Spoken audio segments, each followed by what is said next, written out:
Hey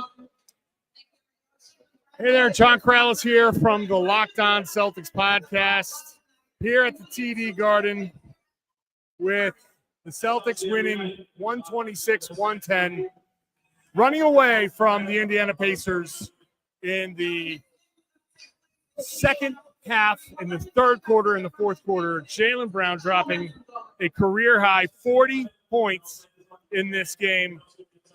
It seemed like Jaylen Brown was a little upset about not making the all-NBA team, and he came in here and he just went off. The Celtics get this win.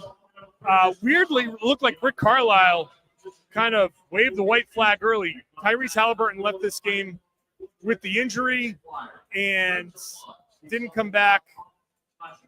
And he pulled Siakam, he pulled Miles Turner early in the fourth quarter and never went back to them.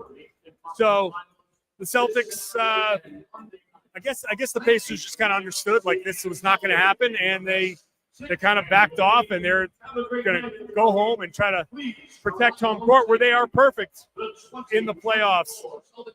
The Celtics, I'm just going to pull up the box score here real quick. 52% shooting for the Indiana Pacers, which is a regression a little bit because they started out the game shooting 67%. The Celtics got the 40% shooting night that they needed, 15 of 37. So they got those extra three-pointers that we're looking for. And I was talking about in yesterday's podcast and in all my writing on Boston Sports Journal, how can the Celtics get points off of that 128 total that they gave up in that first game? How can they get the Pacers down to below that number and into that 112-110, which is where it settled, 126-110. And what the Celtics did was they protected the ball. They only turned the ball over 10 times, whereas they forced 16 turnovers. The Celtics got a ton more possessions, 13 offensive rebounds, and that gave them a lot more chances. They still went to the line 20 times, but they made more three-pointers. And the Pacers missed a lot of shots that they made in that first game. All of those kind of like momentum changing shots. Tony East in the background over here. Say hi. Tony East, where'd you go, man? Let's see if I can get him back here. No, he's going into the back. The Pacers didn't make any of those shots that they were making in game one, where the Celtics went on that run, that 12, get it up to 12, get up to 13. And the Pacers closed those gaps earlier, but in the second half they couldn't hit those shots that they were hitting in game one, which is a big deal. That's something that they couldn't find the answers. Now they were pesky late. They were still fine. They were still annoying late, and they did cut it down to 16. The biggest lead of the game was 20 for Boston, but there was no egregious like turnover differential here. The Celtics got 5 more second chance points. Basically, the Celtics just kind of did a little bit more here and hit more free throws and hit more three-pointers. I mean, that's where it boils down to. And it boils down to Jaylen Brown being awesome. Even though he's got that something with his left wrist that was bothering him, the Celtics got a monster game from Jaylen Brown. And, I mean, he was everywhere. He was on both ends of the floor. He was playing great.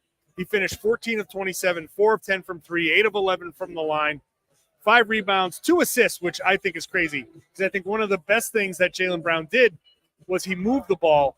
I thought he did a great job getting off the ball early when he wasn't forcing much, which is, you know, when you see him getting 14 of 27 and 52% shooting, that's a really easy indicator that Jaylen was not forcing it.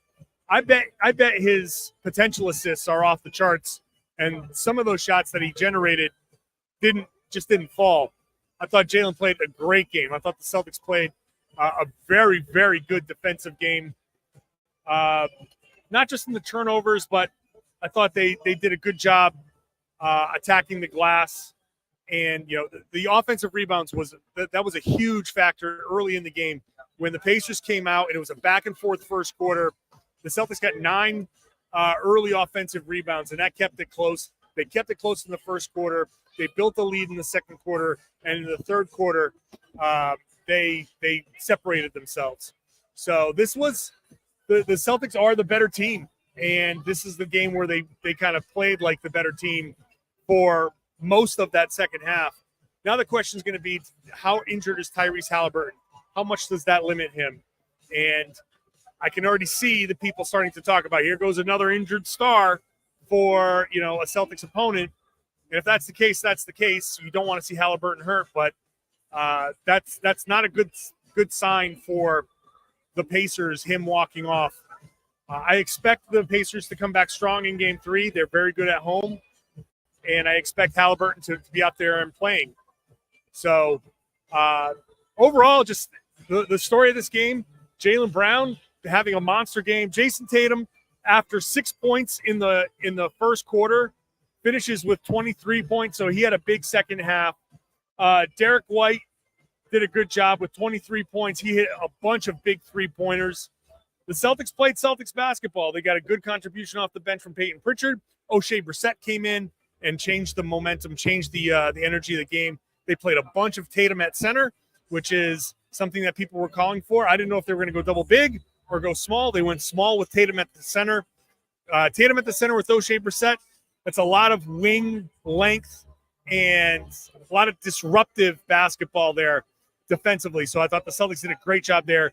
Great coaching decision by Joe Mazzulla to go with Brissett and kind of just change the dynamic of this game. So it was good coaching, good execution, exactly what the Celtics needed in the second half. They pulled away. Now Game 3 in Indy on Saturday at 8:30 on ABC. We'll see what kind of response the Pacers have. That's obviously a monster game for them. They can't go down 3-0 to the Celtics, or else we're looking at a sweep or a gentleman's sweep, and the Celtics will wait for the Mavs and Timberwolves winner. So that's it from here at the Garden.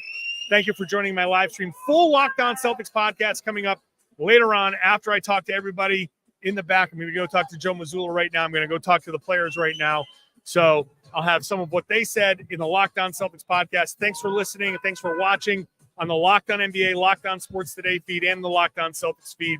Make sure you're subscribed to the Locked On Celtics. Make sure you're subscribed to the Locked On Pacers. Get both sides of this story when those podcasts post later on. Thanks for watching, everybody.